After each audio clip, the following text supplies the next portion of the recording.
This is fishing in Germany, and this is like a beginner's guide to pike fishing. I'm going to try to go over everything you need to know to try pike fishing if you've never done it before, which is great in Germany. It's one of my favorite fishes to catch here.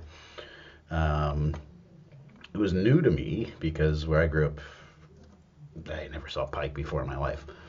Um, so first, let's go over. I'm going to go over everything from the gear you need, the essential gear, to where to find pike, how to fish for them, how to catch them and handle them, and even down to how to eat them. So let's start off with the gear we're going to need. There's some stuff I call it essential because you really need it.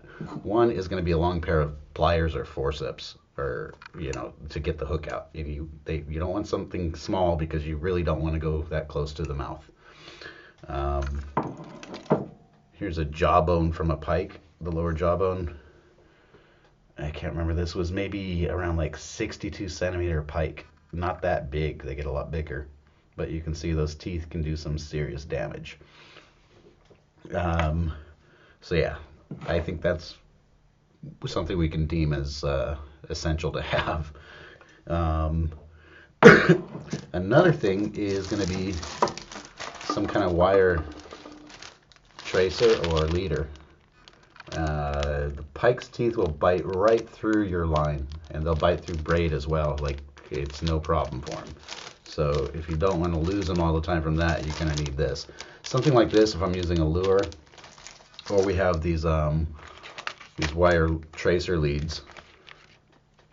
A bit of a glare, but yeah, I'll use these for dead baits. If I'm using a dead bait, another very useful tool is a baiting needle. And that's just this long metal needle with a hook at the end, a piece at the end to grab onto the line, where I'll bait that steel line all the way through the bait fish. I'll thread it through and usually attach a couple treble hooks with that.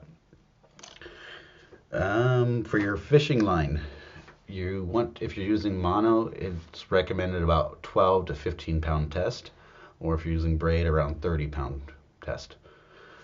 Something fairly strong, because like I said, they do get pretty big. For your reel and pole, keep that in mind too. They're going to get pretty big, so you don't want to use something ultra light. Where I fish, the casting is not optimal. It's difficult. It's very tight to cast there. So I'm usually using a shorter pole, and I've gotten away with it with no problems. Just keep that in mind. You don't want to break your pole. How we catch them, we have a couple options. We can use, in Germany, we can only use a dead fish bait. So something like a roach works great. Usually I'm finding fish pretty good in size, because if pike will even eat each other, they're cannibals. They'll eat something really like over half their size, no problem. They'll try to eat it. So when using fish for bait, don't be afraid to go pretty big with it. Same with lures. They'll attack really big lures. They're very aggressive fish. If you watch, like, there's a really good channel I'll try to remember to put a link to, called Underwater Ireland, where it's all this underwater footage of all sorts of species of fish. There's a lot of pike, and you can see how they attack, and it's cool. But they're not shy, so they will attack at anything. And it's not uncommon where someone will catch something like a roach they're reeling in, all of a sudden something bigger on the line, they reel it in, and a pike is eating off half the roach. I've seen them, just reeling in a spoon or a lure, where they come right up to the bank going after it. Sometimes they're just interested, they're following it, they don't bite it, but they're very aggressive. They're ambush predators. So before I go more into that, let's finish our list of what you really need. That's everything, and then the final thing is a big enough size landing net. Yeah, you want to make sure your net is big enough.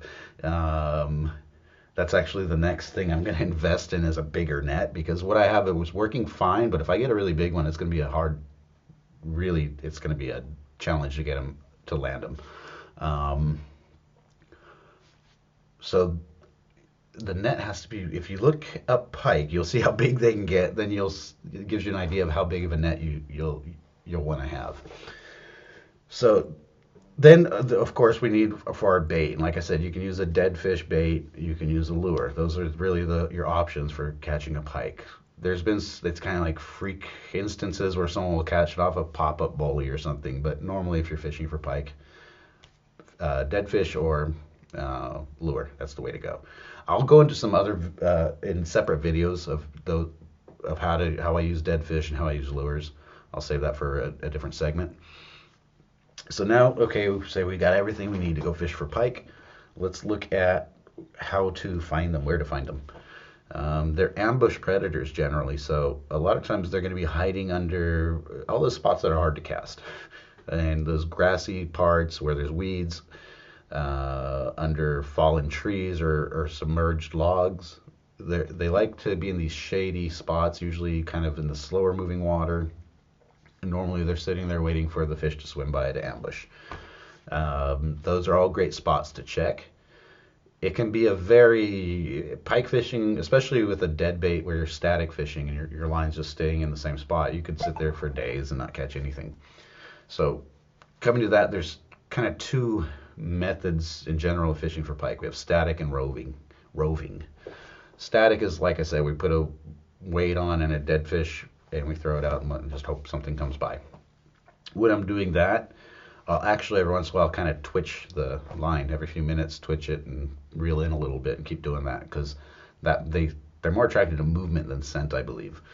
So it's usually when there's that movement, they see something, especially like it looks like a wounded fish, they'll take it. Lures, you have a lot of choices. I don't use lures as much as I'd like to, because where I fish, I lose them all the time. I get snagged all the time. But soft baits, the gummy fish with the jig head, these work great. I've had a lot of luck with these. This is a bigger one I want to try. I haven't tried it yet. The color, that's all going to depend on the time of day. You got to just try. There's no right or wrong answer to that. In the river I'm fishing, it's pretty murky water, so I try to use brighter colors. I've had a lot of luck with these. They're by Mikado. They're like these kind of perch designed lures, and these have worked really good for me. You can use poppers, you can use spoons. It's another new one I got. It was on discount and I picked it up to try. I really have a hard time spending a lot of money on lures because I know I'm going to lose it. Here's an older one I got. Someone gave me an old tackle box full of gear. And this one, I got to replace the hooks. They're rusty. They're not sharp at all. That's another thing to keep in mind when using a lure. Make sure your hook is sharp. Pike are aggressive. You'll feel them, when they'll attack very easily. And you got to set that hook pretty hard. Their mouths are hard. So having sharp hooks really helps. Okay, so say we catch our first pike, then it comes down to handling them. As I showed you with that jawbone, they have some teeth on them. And you see pictures of people grabbing them by the gill plate and holding them no problem.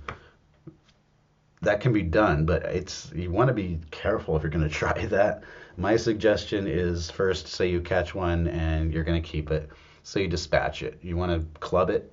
I usually, a lot of the fishing clubs they sell are kind of small, the fish beaters, so you need a pretty big one. A lot of times a beer bottle works good. Club it, stab it in the heart, bleed it out, and unhook it. Even if I'm trying to hold it down to club it, they're slimy, so they can slip really easily. If you have a towel or a rag, that helps a lot to just hold it down and dispatch it.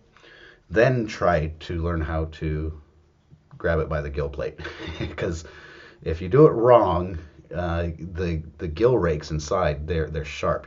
They'll cut up your hands, and of course, if they thrash around, you get a bite from one. It's not really fun. Surprisingly, the smaller ones are a lot more wild and they'll thrash around a lot more. They're actually a bit more dangerous than the bigger ones. So yeah, like I said, I would suggest trying the easy way first and then kind of getting familiar of how to grab it before you just reach in and try to grab one. So I gotta look at my cheat sheet to see if I forgot anything. Handling. In Rhineland Pfalz in Germany, we have, for a lot of the fish species, we have what's called the Schunzeit, and that's the time of the year where they're protected. You cannot catch them and keep them. The Schunzeit for Hecht in Rhineland Pfalz for pike is the 1st of February through the 15th of April. That means I've got just like a couple more weeks to catch a pike before they're protected for a month and a half or so. If you do catch one at those times, maybe I'm fishing for zander, it's very possible to catch one. You just got to let it go. And that's where, you know, if you have some experience handling them, it's much easier to get the hook out easy and safely release the fish.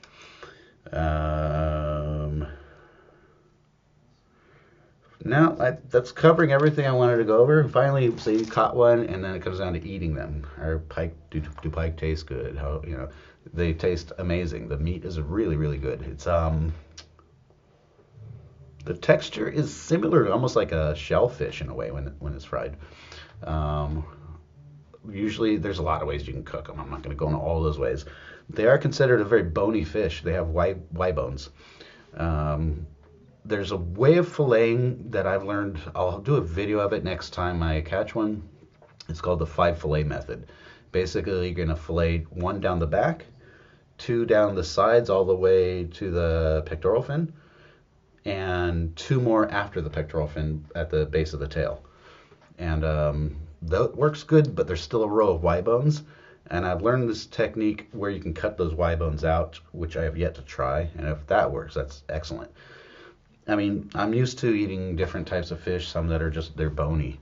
So in those cases, you eat slower, you're careful.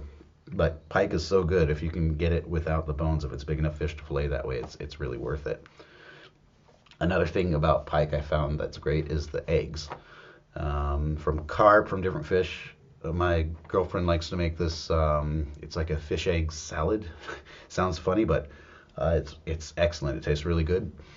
And the last pike I caught in the fall had eggs, so we used the eggs for that, and it was some of the best eggs I've tasted from a freshwater fish here.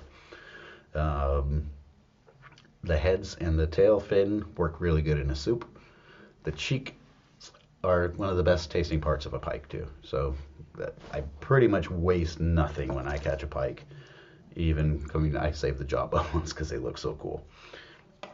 All right, so that's about it for it. I mean, like I said, it's one of those things that you're not always going to catch. It takes some patience and some trial and error. They fight good.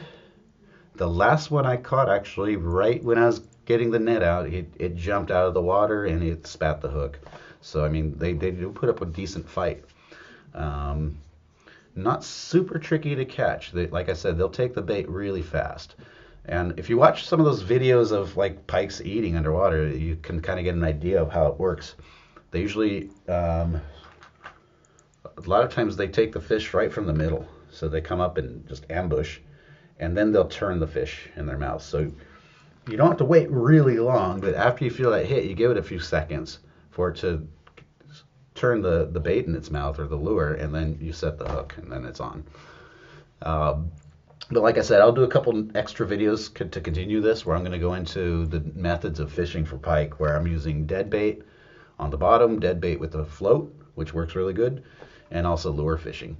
But in general, what I found works best is I'll kind of scan the area first with a lure, because even they might not be taking it, but a lot of times you'll feel some bumps on that lure.